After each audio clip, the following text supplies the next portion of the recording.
감기가 걸려가지고 감기로 충만한 삶을 살았습니다. 한 주간 내내 열이 나고 또 목이 아프고 침을 삼키기 어려울 정도로, 그래서 기도를 제가 했습니다. 하나님, 주일은 그래도 제가 말씀을 전해야 되는데 주일은 안 아프게 해주십시오. 일주일 내내 기도가 그거였던 것 같아요. 그래도 목소리가 이렇게 우리 성도들에게 말씀을 전할 수 있을 만한 목소리가 나와야 되지 않겠습니까? 그런 기도를 하면서 그렇게 한 주간을 보냈던 것 같습니다. 그래서 오로지 말씀을 좀 잘 전하고 싶어서. 그런데 하나님께서 참 놀랍게도 이렇게 회복시켜 주셔가지고요, 오늘 이렇게 말씀을 전할 수 있게 해주신 것을 먼저 하나님께 감사를 드립니다. 우리가 올 한 해의 표어를 하나님 나라를 이루어가는 교회라는 표어를 정했습니다. 그래서 하나님 나라를 이루면서 살고 싶은 마음에 이런 표어를 정했습니다. 그래서 우리 성도들이 같이 이렇게 하나님 나라를 이렇게 경험하면서 살면 좋겠다 하는 그런 생각을 제가 하는 것이죠. 지난해에는 하나님의 뜻을 이루는 교회라는 그런 표어를 가지고 달려왔습니다.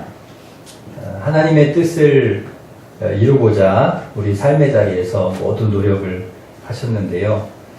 올해도 그 뜻은 변함이 없으면 좋겠습니다.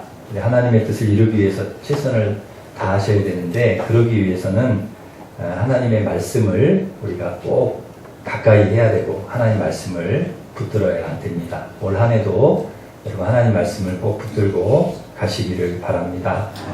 어떻게 우리가 말씀을 붙들고 살까? 하나님 말씀을 읽어야 됩니다. 하나님 우리에게 말씀을 어떤 보관용, 어떤 관상용, 전시용으로 하나님 말씀을 주신 것이 아니라 하나님 말씀을 읽으라고 주셨습니다. 그래서 열심히 읽는 것이 하나님께서 우리에게 주신 이 말씀의 가치를 제대로 알고 활용을 하는 것이죠. 아무리 말씀이 중요해 라고 생각을 해도, 여러분 중요하다고 생각만 하고 마음만 먹고 읽지를 않는다 그러면은 우리가 중요하게 여기는 게 아니겠죠. 말씀을 읽어야, 하나님 말씀을 읽어야 하나님 말씀이 정말 우리 삶에서 가장 중요합니다, 이 말씀이 제일 우선순위입니다, 이렇게 인정하는 거죠. 다른 거 다 우선순위 먼저 하고 바쁘고 뭐 다 바쁜 일들 다 하고 나서 말씀은 다 이렇게 뒤로 가면 그게 우리가 정말 하나님의 말씀을 우선순위에 두고 사는 것이냐? 아니에요. 그런 것이 아니죠. 그래서 오늘 한 해 여러분 열심히 말씀을 읽으면서 말씀을 가장 우선순위에 두고 살아가는 우리 성도들이 되시기를 바랍니다. 그래야 하나님의 뜻을 이룰 수가 있고요, 그래야 하나님 나라를 이룰 수가 있습니다. 하나님 말씀에서부터 시작이 되니까, 하나님의 뜻도 하나님의 나라도 말씀에서부터 시작이 되니까 그 말씀을 읽어요. 연초에 뭔가를 우리가 시작하기에 좋은 때입니다. 그동안 못했어도 새해 우리가 다시 시작할 수 있지 않습니까? 작년에 했는데 못했어요. 올해 다시 시작하면 되는 것이죠. 적어도 성경 일독하겠다는 목표를 우리 성도들이 다 가졌습니다. 올해는 하나님 성경 일독을 내가 하겠습니다. 여러분 읽지 못하면 들으시면 되거든요. 내가 들어서라도 일독을 하겠습니다. 내가 눈으로 내가 직접 읽어서 일독하겠습니다. 이런 다짐을 할 수 있기를 바랍니다. 연초에 할 수 있는 것이지 언제 우리가 하겠습니까? 그러니까 시작할 때, 이 새해를 시작할 때 내가 올 한 해는 성경을 일독을 반드시 하나님 하겠습니다. 이렇게 우리 성도들이 다 같이 다짐을 하고 작정을 할 수 있기를 바랍니다. 우리 교회에 주보에 매주 나가잖아요.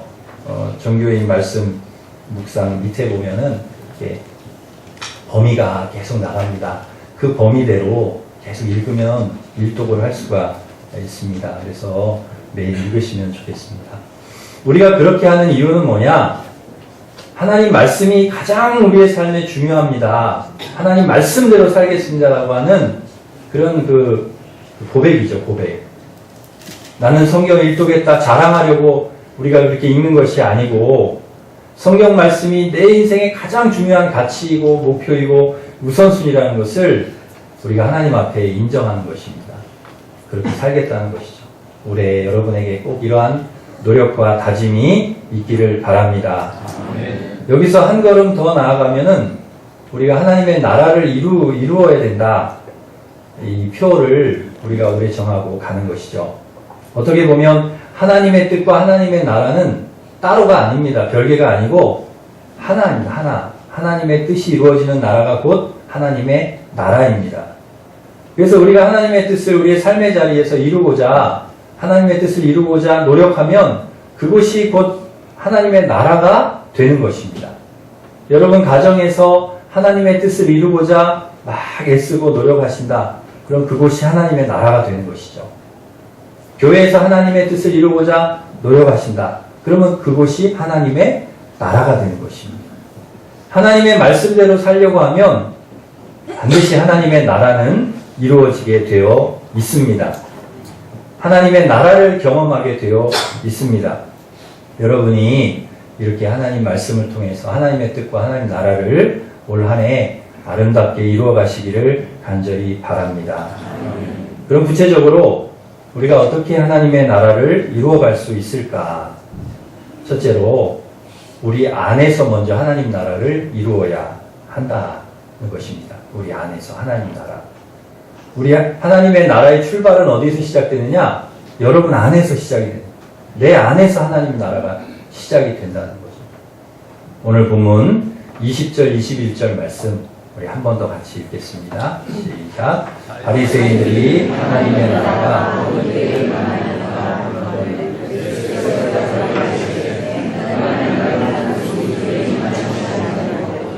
여기 있다 저기 있다 하나님의 나라는 너희 안에 있느니라. 네, 하나님의 나라가 어디 있어요? 너희 안에 있느니라.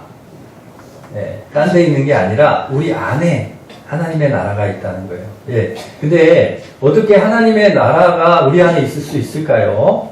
우리 안에 들어갈 정도로 하나님 나라가 이게 작습니까?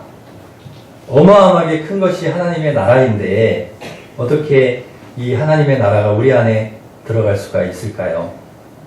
우리 안에 하나님의 나라가 들어올 수 있는 이유가 있죠. 왜냐하면 하나님의 나라는 하나님께서 다스리시고 하나님이 함께 하시는 나라이기 때문에 그렇습니다.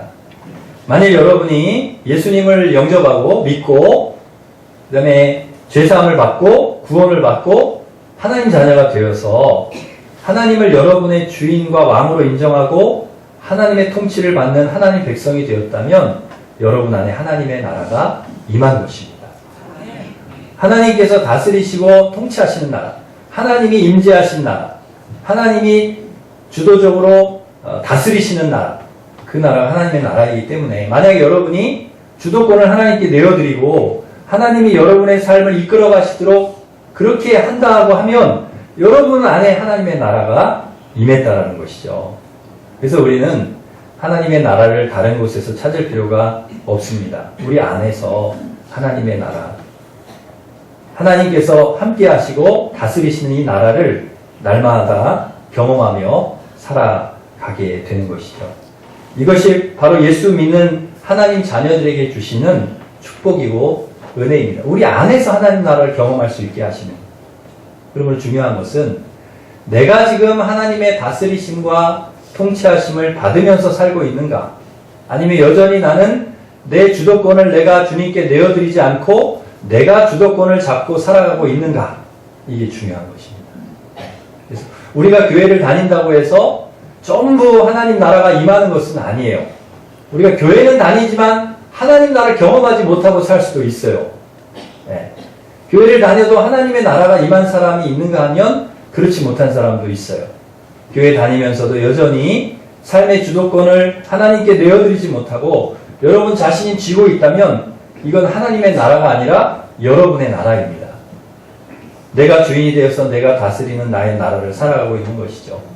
여전히 치유되지 않은 욕심, 교만, 죄악, 미움, 시기, 질투 가득한 나라가 우리 안에 있는 것이죠. 그렇게 살아갈 때 그렇게 살면 어쩌면 평생 하나님 나라를 경험하지 못할 수도 있는 것입니다. 그러나 신앙생활하면서 처음부터 주도권을 그냥 하나님께 다 내려드려요. 하나님께 다 맡기는 거예요. 하나님, 주님께서 나를 인도해 주시고, 하나님, 나의 삶을 주님께서 다스려 주시고, 하나님, 내가 말씀 순종하며 살겠습니다. 하나님 뜻대로 내가 살겠습니다. 그런 그 순간부터 그렇게 하나님 앞에 주도권을 내어드리고 믿음으로 살겠다 결단한 그 순간부터 거기서부터 하나님의 나라가 시작이 되는 것이죠.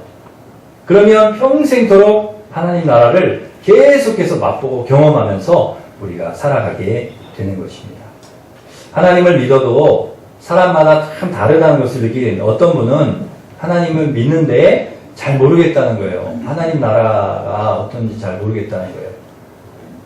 원래 하나님을 믿으면 하나님 나라가 임하면 막 한없는 평화가 임하고 기쁨이 막 오거든요. 막 너무너무 기쁘고.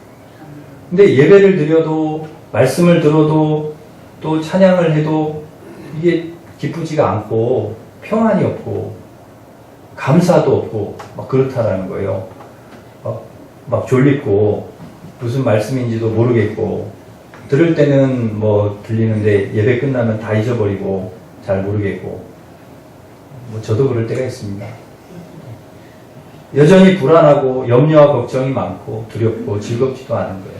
근데 어떤 분은 예수 믿고 나니까 너무 평안해요. 마음 평안하고 두렵지도 않고 전에는 막 불안해서 잠을 못 자는데 잠도 잘 자고 밥도 잘 먹고 기쁘고 예배 드리는 것도 너무 좋고 교회 오는 게 너무 좋고 기쁘고 말씀 들으면 그렇게 좋다는 거예요. 아, 나도 말씀대로 살아야지 다짐하게 되고 어떨 때는 막 찬양하면서 기도하면 눈물이 나고 말씀 들으면 막 감동이 되고 그렇다면 그분에게는 하나님 나라가 시작이 되었다는 하나님 나라가 그 안에서 역사를 하는 것이죠. 로마서 14장 17절에 보면 하나님 나라가 어떤 나라다라는 것을 우리에게 아주 굉장히 잘 말씀해 주는 말씀이 있는데요. 로마서 14장 17절 말씀 우리 같이 한번 읽겠습니다. 시작. 하나님의 나라는 먹는 것과 마시는 것이 아니요 오직 성령 안에 있는 우리와 아멘. 먹는 거 마시는 게 하나님 나라가 아니다. 그거는 우리나라에서도 뭐 세상 나라에 얼마든지 할 수 있는 거지만 하나님의 나라는 뭐냐? 성령 안에 의와 평강과 희락이라는 거예요. 성령 안에. 그러니까 하나님의 나라는 어디서 경험되어지느냐? 성령 안에 거하는 삶. 거기서 경험되어지는데 그 성령 안에 거하는 삶을 통해서 나타나는 현상이 뭐냐? 의와 평강과 희락이 경험되어진다는 거예요. 전에는 막 우리 안에 막 죄가 많았고 우리 안에 막 욕심과 교만 이런 것들이 쓴뿌리들이 많았어요. 그런 것들이 예수 그리스도의 보혈로 인해서 씻어지고 없어짐으로 인해서 의로워지는 거예요. 거룩한 사람이 되는 거예요. 의로운 사람, 거룩한 사람. 그러다 보니까 우리 안에 평안이 임해요. 한없는 평안. 기쁨도 임하는 거예요. 한없는 기쁨. 원래 우리가 그런 사람이 아니었어요. 원래 우리는 좀 이렇게 그렇게 막 의롭고 막 그냥 기쁨이 충만하고 항상 평안하고 막 은혜가 충만하고 그런 사람이 아니었어요. 그런데 하나님께서 우리에게 오셨어요. 예수님께서 우리 안에 들어오셨어요. 그러시니까 우리 안에 있는 막 죄와 더러움과 이런 것들이 다 어둠이 밀려나가고 그 다음에 은혜가 우리 안에 가득 차고 기쁨과 감사와 이런 것들이 가득 채워져서 정말 좋은 사람이 되는 거죠. 하나님께서 우리를 그렇게 해주셨다. 그래서 우리 안에 무엇이 임하느냐? 하나님의 나라가 임하게 된 것입니다. 그래서 우리가 찬송을 할 때 그런 찬송을 부르지 않습니까? 내 영혼이 은총 입어. 우리 한번 불러보겠습니다. 내 영혼이 은총 입어 중한 죄질 걷고오니 슬픔 많은 이 세상도 천국으로 와오나 할렐루야 찬양하세 내 모든 죄 사함받고 주 예수와 동행하니 그 어디나 하늘나라. 아멘. 그 어디나 하늘나라. 예수를 믿고 보니까 하나님 나라가 우리 안에 있는 거예요. 세상 나라는 끊이지 않는 전쟁, 다툼, 슬픔, 고통 계속되지만 하나님의 나라는 그렇지 않은 거예요. 평화와 기쁨이 가득한 나라, 은혜가 가득한 나라. 죄에서 자유를 얻고 의인이 되어서 평안과 기쁨 속에 살아가는 삶, 이것이 하나님의 나라인 것이죠. 여러분이 하나님의 나라를 날마다 경험하고 살아가시기를 바랍니다. 아멘. 여러분 안에 하나님이 주시는 자유함, 여러분 안에 하나님이 주시는 거룩함, 여러분 안에 하나님이 주시는 평안함, 하나님이 주시는 기쁨, 이것이 가득한 하나님 나라를 살 수 있기를 간절히 바랍니다. 마지막으로 특징이 하나가 있습니다. 하나님 나라의 특징이 있는데 하나님 나라는 자꾸 커진다는 것입니다. 자꾸 커져요. 넓어져요. 마가복음 4장 30절 32절에 예수님께서 하나님 나라에 대한 비유를 드셨는데 아주 참 우리에게 이해하기 쉽게 드신 비유가 있습니다. 우리 같이 한번 읽어보겠습니다. 또 이르시되 우리가 하나님의 나라를 어떻게 비교하며 또 무슨 비유로 나타낼까? 겨자씨 하나과 같으니 땅에 심길 때에는 땅 위의 모든 씨보다 작은 것이오되 큰 가지를 내나니 공중의 새들이 그 그늘에 그만큼 되느니라. 아멘. 이 천국은 겨자씨 같다는 거예요. 겨자씨. 처음에는 좀 작아요. 작기 시작해. 그런데 땅에 심긴 후에는 이게 막 커져가지고 나중에 새들이 막 와서 깃들이고 쉬고 가고 그럴 만큼 자란다는 거예요. 이게 하나님의 나라라는 거예요. 우리에게 시작되는 하나님의 나라도 이와 같습니다. 하나님께서 우리에게 오셔서 우리와 함께 하시고 우리를 다스리실 때 겨자씨와 같아요. 작아요. 하나님의 나라가 굉장히 작아요. 그런데 이것이 갈수록 커지는 것입니다. 예수님 한 분에게서 시작된 하나님의 나라, 겨자씨와 같았는데 전 세계 수많은 사람들이 예수님을 믿고 하나님 나라를 경험하는 그런 삶을 살게. 나 한 사람에게서 시작된 하나님의 나라가 계속 커지는 거예요. 그래서 나로 하여금 가족들이, 성도들이, 나를 만나는 모든 사람들이 하나님의 나라를 같이 경험하게 된다는 것입니다. 하나님께서 다스리시는 성령 안에서 의와 평강과 희락, 하나님의 나라가 여러분 안에 가득하게 임하기를 간절히 바랍니다. 그리고 이 하나님의 나라가 점점 더 커져서 더 많은 사람들이 하나님의 나라를 경험하고 죄에서 자유를 얻고 진정한 평안과 기쁨을 누리면서 살아가기를 간절히 바랍니다.